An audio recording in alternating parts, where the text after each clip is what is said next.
in the offices of Ebenezer Scrooge and the long-dead partner, Jacob Marley, a ghostly tale begins. Let me say again that old Marley was dead. This you must understand. Mr. Scrooge, sir, might I add some coal to the fire? Absolutely not. Doesn't your coat keep you warm? Not really, sir. Then I suggest you get a new one. But, sir... That's enough, Mr. Cratchit. I suppose you want the day off tomorrow? Yes, sir. Christmas only comes once a year, sir. You want me to pay for a day where you are not working? You better be here even earlier the next morning. Scrooge's nephew arrives in hopes of spreading cheer. Merry Christmas, Uncle. Bah, humbug. Christmas a humbug? You don't mean it. What reason have you to be married? You're not rich. Uncle, what reason have you to be gloomy with your riches and all? Bah, humbug. What is Christmas but a time of wasting money on things you don't need? If I had my way, every idiot who went around saying Merry Christmas would be boiled in their own pudding. Uncle? Nephew, you celebrate this holiday in the way that you want to let me celebrate it in mine. But you don't celebrate it. Let me not celebrate it then, but take my advice. Celebrating has done you no good. There are many things that do us good without being rich. The holidays have never put a scrap of gold in my pocket. I believe I'm all the better for having celebrated them. Yes, yes. Quiet, Mr. Cratchit, or you'll be spending Christmas looking for a new job. Uncle, don't be so angry. Come and join us for dinner tomorrow. Humbug. Well, so be it. I shall keep my Christmas spirit till the end. Merry Christmas, Uncle. Merry Christmas, Mr. Cratchit. Happy New Year, Master Fred. That's a ridiculous notion. My clerk with barely enough money to feed his family and a crippled child talking about a Merry Christmas and a Happy New Year. I must be mad.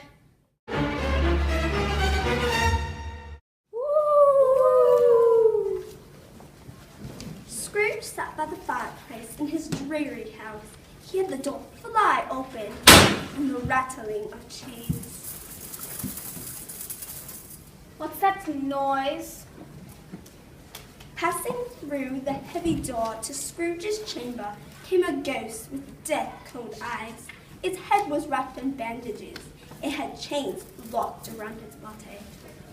Pooh, I'm not one to be frightened by shadows. You don't believe in me? I don't. The ghost raised a frightful cry and shook its chains with an awful noise. Scrooge dropped to his knees and covered his face.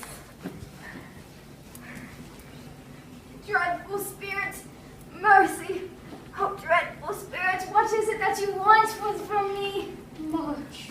I am the ghost of your partner, Jacob Marley, but I have to drag this chain and wander the world forever. Woe is me. But why are you chained? Each link of this chain is a punishment for a good deed I failed to do in life. But Marley, you are such a good businessman. You made so much money. Again the ghost raised a cry and shook his chains. Ebenezer, do you know the length of the chain you're making? It was as long as mine 7 Christmas Eves ago. Imagine how long it is now. Jacob, what do I do about that? Listen to me, Scrooge. You will be haunted by 3 spirits. Listen to what each one tells you. Expect the first when the clock strikes 1.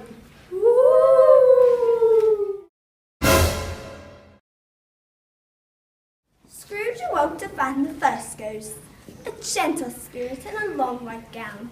I am the ghost of Christmas past. I am here to show you what Christmas used to be. Rise and walk with me. They passed magically into Scrooge's past. The ghost and Scrooge were suddenly standing in an old warehouse. Do you know this place? Know it? Why, I held my first job here. It's old Mr. Fezziwig. He was a decent man. Next to Mr. Fezziwig, Scrooge saw himself as a cheery young man. It's Christmas Eve. Yo-ho, everyone. No more work tonight. Clear the floor for dancing and fiddling and celebrating. Food was brought in. The music began. Everyone started dancing, including young Scrooge.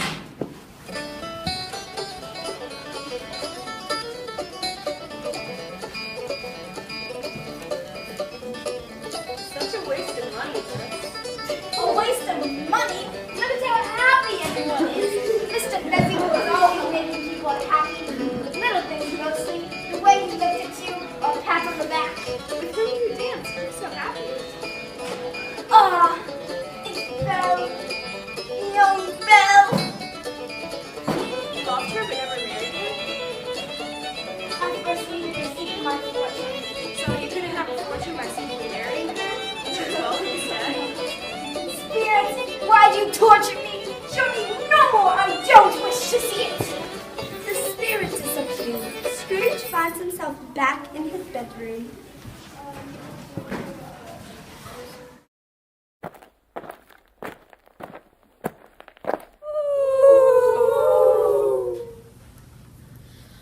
I am the ghost of Christmas present. You have never seen the likes of me before.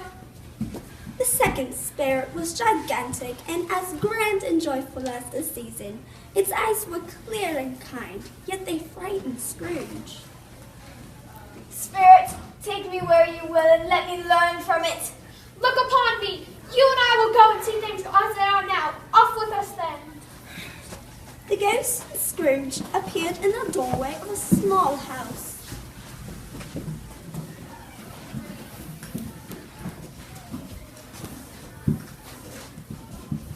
Where are we? You don't know the house of your own clerk, Bob Cratchit. Come inside. They're just now sitting for Christmas dinner. Tiny Tim hobbled to the table using an old wooden crutch.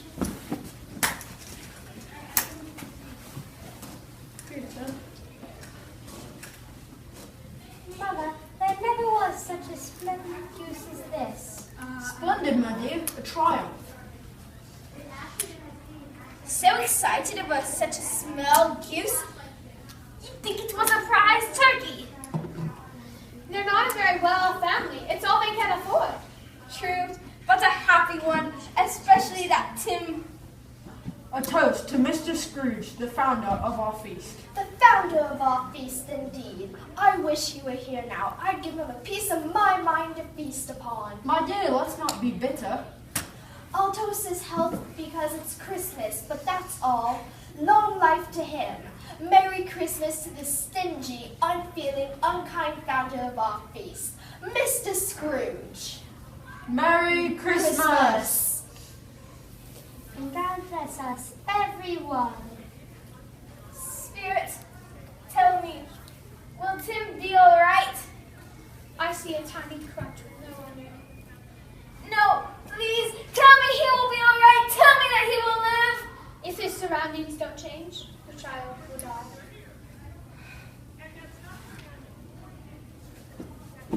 Scrooge looked sad as the ghost vanished. Suddenly, another ghost appeared.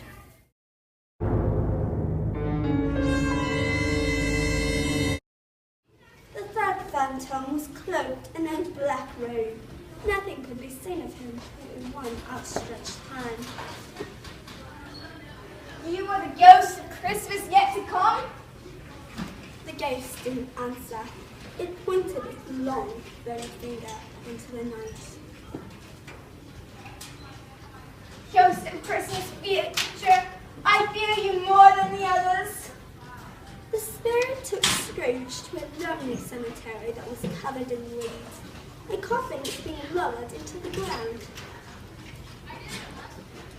Whose funeral is this? Why is there no one here to mourn? Tell me, Spirit, is there anyone in this town who cared for this man? When did he die? Last week. What were the causes? An empty heart, I suppose. Well, look at his money then. Nobody to mourn him. But think of all the money he could have saved with this cheap funeral. The phantom pointed towards the gravestone.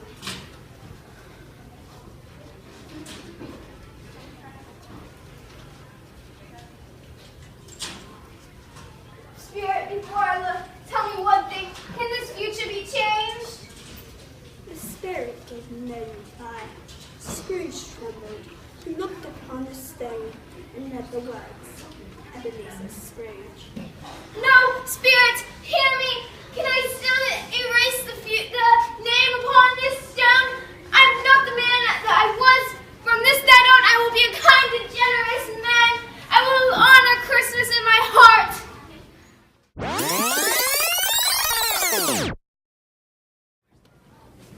When Scrooge awoke, he was happy to see daylight, that he laughed out loud. For a man that had been out of practice for so long, it was a splendid laugh. He opened his window and called to a boy.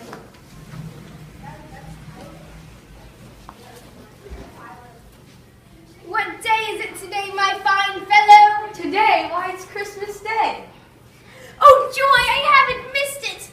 Do you know the prize turkey hanging in the butcher's window? The one that's twice as big as I am? Yes, that's one. I'll pay you to go buy it and have it brought here. Merry Christmas, sir. Merry Christmas. I'll have it brought to Bob Cratchit's house. He'll never know who brought it. And then I must go join my nephew for dinner. Oh, joy, I haven't missed Christmas. Scrooge spent the rest of the day spreading Christmas cheer and joyfully sharing his wealth.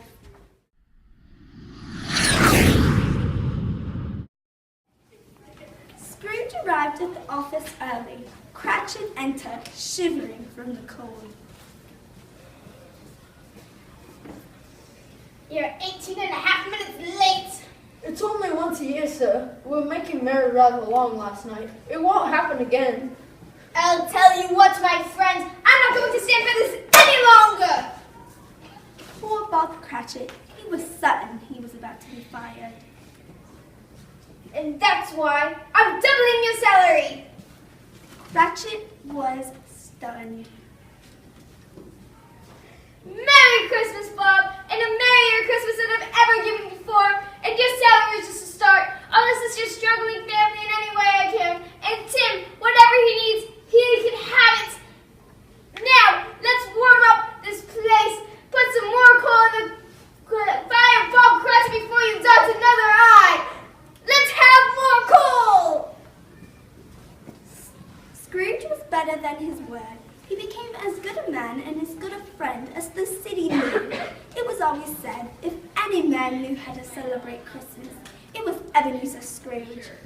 May that be said for all of us. And God bless us, everyone.